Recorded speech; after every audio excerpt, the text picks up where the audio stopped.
누구야 5분 있다 나가야 된다 준비하자 이제 그만하자. 나를 보고 있는데 보고 있지 않은 것 같은 느낌. 분명히 부모님 받으실 거거든요. 그게 안 듣고 있는 거예요. 부주의 우세형, 그다음에 과잉 행동 및 충동성 우세형, 그리고 이게 두 개가 좀 합쳐져 있는 복합형. 부주의 우세형은 정말 말 그대로 부주의한 거예요. 이게 이제 주의력이 결핍이 돼 있는데 과잉 행동이나 막 충동성으로는 안 보이는 거. 흔히 말하는 조용한 ADHD 같은 경우 있잖아요. 뭐 ADD라고도 하고 그러는데 정말 주의력만 결핍이 있어서 막 뭐 물건을 잘 흘리고 다닌다거나 충분히 주의를 기울여야 되는 상황에 대해서 기울이지 못한다거나 티가 잘 안 날 수 있어요. 학습을 막 시작하는 단계가 아닐 때는 모범적으로 보이고 얌전하고 뭐 그럴 수 있거든요.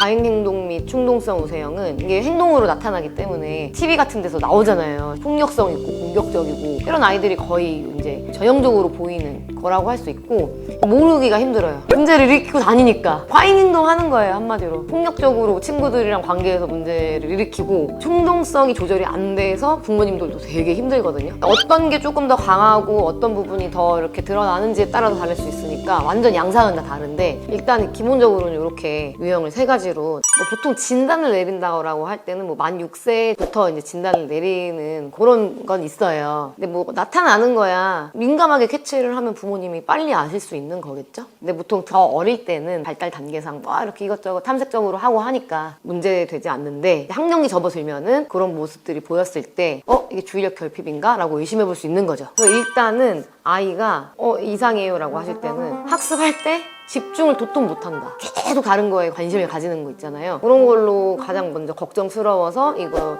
약간 주의력 결핍이 있는 건가요? 하시고요. 친구들이랑 너무 사소한 걸로도 싸우고 그리고 말꼬리 막 잡는 아이들 있죠. 뭐 예를 들어서 게임하다가 서로 의견이 달라요. 했던 친구가 에이 바보야 라고 했어요. 그러면은 그게 진짜 내가 지능이 낮다는 뜻이 아니잖아요. 근데 야 내가 너보다 머리 똑똑하거든? 하면서 거기 꽂혀가지고 막 얘기해요. 이런 경우가 빈번하다면 약간 주의력 결핍 의심해 볼 수 있고 그리고 정말 쉽게는 물건이나 자기 거 너무 잘 잃어버리는 거 있죠. 정리를 심각하게 못하고 그리고 불러도 대답을 안 해요. 근데 이 무시한 건 아니에요. 내 얘기가 귀에 안 들리나 싶을 정도로 뭐 하나 하고 있으면은 다른 그런 상황에 대한 입력이 너무 안 돼요. 이런 것도 의심해 볼 수 있는 큐가 됩니다. 일단 이거죠. 체크를 내가 해볼까? 라고 했을 때는 일단 뭔가 의심이 되셨겠죠? 체크했는데 역시나 뭐 막 해당되는 것 같아요. 그러면 제일 중요한 기준은 뭐냐면 이런 이슈 때문에 현재 생활에서 얼만큼 어려움을 겪고 있는가예요. 항목들에 걸리긴 하는데 그렇다고 막 그렇게 일상생활에 엄청난 지장을 받거나 문제가 막 심각하지는 않아. 그러면 굳이 병원에 갈 필요가 없고요. 병원에서도 그걸 물어보거든요. 얼만큼 큰 지장을 받고 있습니까? 집중력은 한 가지에 몰입하는 그 순간, 그 능력이에요. 집중할 수 있는 힘이잖아요. 주의력은요, 중요한 일에 관심, 주의를 기울일 수 있는 힘이에요. 그러려면 뭐가 중요한지 알아야 되죠. 쓸데없는 거에 집중한다? 지금 상황에서? 그거는 주의력이 부족한 거죠. 근데 집중은 잘할 수 있잖아요. 예를 들면 지금 이제 교실 상황이에요. 선생님이 얘기를 하고 있어요, 수업을. 근데 내가 지금 이 연필이 부러져가지고 연필을 막 깎는 거예요. 연필을 깎는데 막 집중하다가 옆에 있는 연필도 지금 좀 깎아야 된다는 거 알았어요. 막 깎아요. 막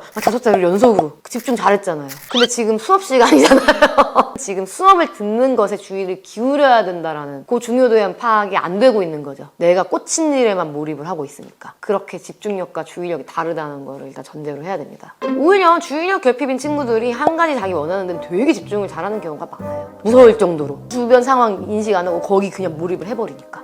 그래서 문제가 되는 거기도 하죠. 지금 뭐 나가야 돼 5분 후에 엄마가 야 누구야 5분 있다 나가야 된다 준비하자 이제 그만하자 그 말이 안 들리는 거예요. 내가 하는 지금 레고 놀이에 나는 완전 몰입했거든요. 가지고 맨날 듣고 엄마한테 결국 혼나고 근데 아이는 진짜 못 들은 거예요. 이게 주의력이 결핍인 아이들은 들었는데 안 하는 게 아니라 진짜 내가 못 들은 거잖아요. 그러니까 이런 거는 부모님이 가정에서 노력해 주시는 환경적인 것도 있는데 치료적 개입이 필요한 경우가 있다는 거죠. 신경 전달 물질을 조절해야 되니까 부모님들이 그걸 모르고 너는 엄마 말을 귓등으로 듣냐? 막 이러잖아요. 5번을 말하는데 못 알아듣네? 이러면 이제 아이는 또 난 진짜 못 들었는데 정서적으로 상처받는 경우도 있고 부모님은 답답하고 학업에는 결국에는 주의력이 훨씬 중요하죠. 수학을 좋아해요. 지능도 되게 우수해요. 주의력이 결핍이에요. 수학만 해요. 그런 아이를 우리는 수학 능력이 뛰어나다고는 하지만 결국에는 그 사람이 공부를 잘해로 가진 않잖아요. 수학만 하니까. 성인도 자기 좋아하는 것만 하고 해야 되는데 관심이 안 가는 거는 개떡같이 하는 사람들 있죠. 그런 양상입니다. 그러니까 주변 상황이 조금 여건이 뭐뭐 해도 다 제끼고 내가 해야 되는 학업에 집중을 해야 되는 거니까.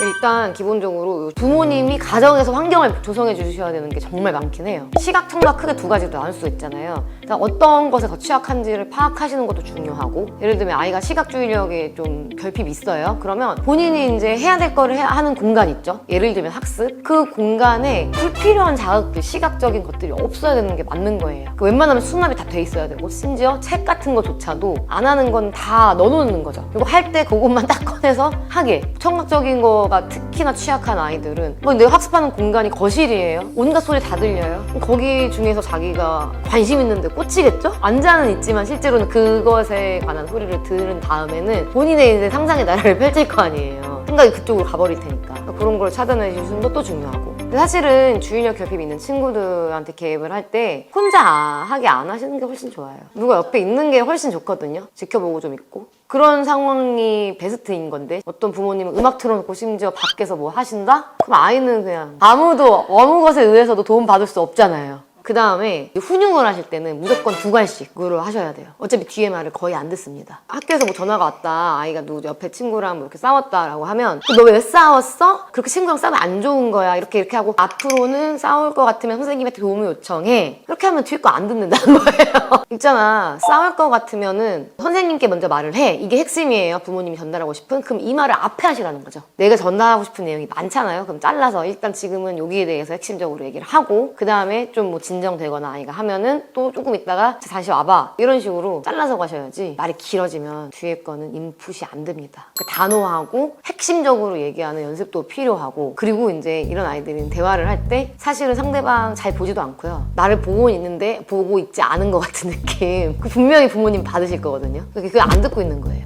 나를 향하고만 있는 거지 나한테 주의를 충분히 기울이지 않고 있는 거거든요. 그러니까 대화를 할 때도 방금 엄마 뭐라고 했지? 방금 아빠가 한 얘기 다시 해봐. 이런 식으로 점검을 계속 해주시고, 그 큐를 짧게 이렇게 가져가는 거죠. 각성, 그 순간순간 딱 깰 수 있게 평소 대화에서 되게 많이 중요해요. 그리고 이제 제일 핵심인 학습에서는 시간을 정해주시되 너무 이제 긴 시간을 아이한테 통으로 주지 말라고 말씀드리죠. 그러니까 그런 건 이거예요. 부모님이 가정에서 어떤 역할을 해주세요랑 같은 효과인 거예요. 그게 약의 효과는 아닌 거죠. 스트레스를 완화해주는 역할이 될 수 있어요. 근데 그런 건 예를 들면 그러면은 물리치료실 가서 쭈물쭈물하는 것도 될 수 있잖아요. 결국에는 약으로 개입해서 조절한다는 거는 신경 전달 물질을 약으로서 조절할 수 있게 한다라는 게 핵심인 거고, 약이 아니면은 그 신경 전달 물질 자체를 조절할 수 있는 방법은 없어요. 참고로 저희 동생이 한의사예요. 제가 정보가 없어서 이런 얘기를 드리는 게 아니다.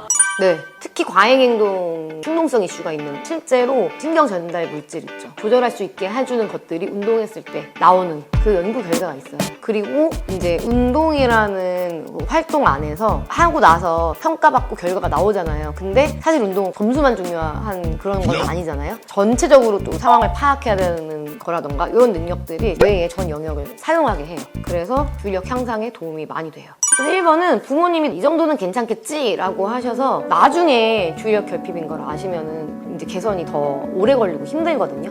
조금 타이트한 기준을 가지고 아이를 보셔야 된다. 그리고 좀 의심이 가면 병원 진단이나 병원 진료까지는 아니어도 전산화된 주의력 검사 같은 거는 쉽게 하실 수 있거든요. 가정에서 하시는 건 아니고요. 센터나 병원 가서. 그리고 학교에 꼭 여쭤보세요. 뭔가 주의력 결핍 같은 행동을 보이는 게 있는지, 학교 아니면 기관에 사회적인 피드백을 받아보시는 거, 그런 걸 조합을 하셔서 아이를 좀 객관적으로 바라보시면 좋을 것 같습니다.